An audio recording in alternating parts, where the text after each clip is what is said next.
Tumshukuru kocha wetu. Kocha amefanya kazi kubwa, na kama itakumbukwa kwamba alipewa timu yetu ya taifa ndani ya muda mfupi, na alionyesha uwezo wa kuunganisha vijana na kuunganisha vipaji, na hatimaye kuandika historia ya taifa letu kuingia kwenye 16 bora tangu uanzishwaji wa mashindano haya ya mpira wa miguu Afrika. Kwa hiyo tunampongeza, lakini pia tunampongeza kwa kuaminiwa na taifa letu chini ya Daktari Samia Suluhu Hassan, Rais wa Jamhuri ya Muungano wa Tanzania, ya kwamba sasa aishike timu yetu ya taifa kwa miaka miwili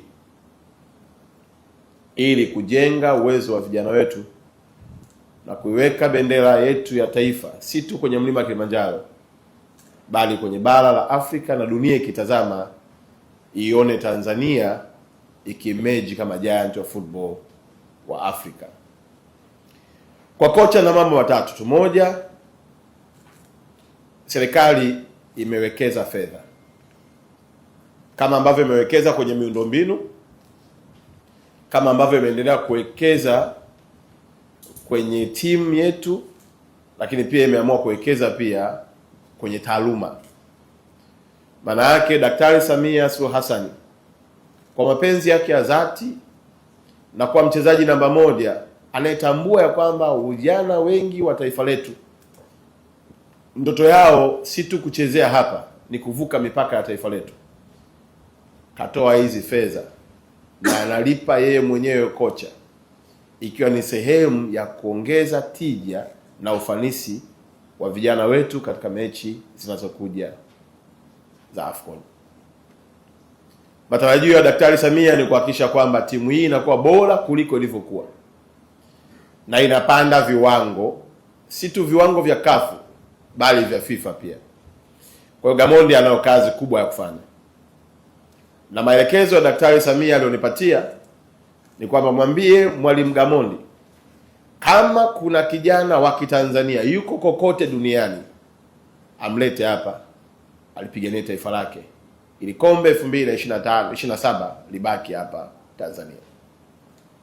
Kwa Gamondi amepewa uwanja mpana zaidi wa kwamba akiona kuna kijana yuko Spain, yuko Arabuni, yuko Marekani, yuko kwenye nchi nyingine yote, lakini ni Mtanzania na anaona na kipaji na anafanya vizuri kule aliko, Rais ametupa kibali cha kuwaita watoto wote wa Kitanzania kurejea nyumbani kwao kulipigania taifa lao.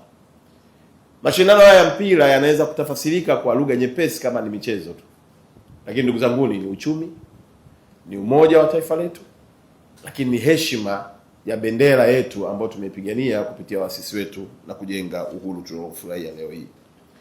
Kwa la pili au la tatu kwa Mwalimu Gamondi ni kwamba kikosi hiki ni mali yake kuanzia hivi leo alivyosaini. Kwa anapaswa kuandaa program nyingi as much as possible kujenga uwezo wa vijana wetu. Kwa tunayo matarajio ya kwamba kuanzia leo hii, maana yake Mwalimu Gamondi akikaa na TFF na kushirikiana na baraza letu la michezo, wanao wajibu wa kutengeneza program za kuwanoa vijana hawa ambao wanataka kutetea heshima ya taifa letu. Haiwezekani mashindano haya yakafanyika kwenye nchi yetu alafu sisi tukawa wa kwanza kutoka. La hasha.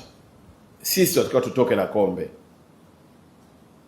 Na hiyo inawezekana tukimtanguliza Mungu, tukaweka jitihada zetu, na kila mmoja akaunganisha utaaluma wake na ujanja wake, basi tunaweza kuvuka na kuishangaza dunia. Msemo wangu nawaambia tu, Mungu tuliyekuwa naye Morocco akatufanya tukaingia kwenye 16 bora hajabadilika. Bado ni yule yule na yuko hapa hapa Tanzania, na atatusaidia kwa mapenzi ya mema ambayo rais wetu anayoonyesha kwa mchezo wetu, itatuvusha na kutufikisha kwenye hatua kubwa.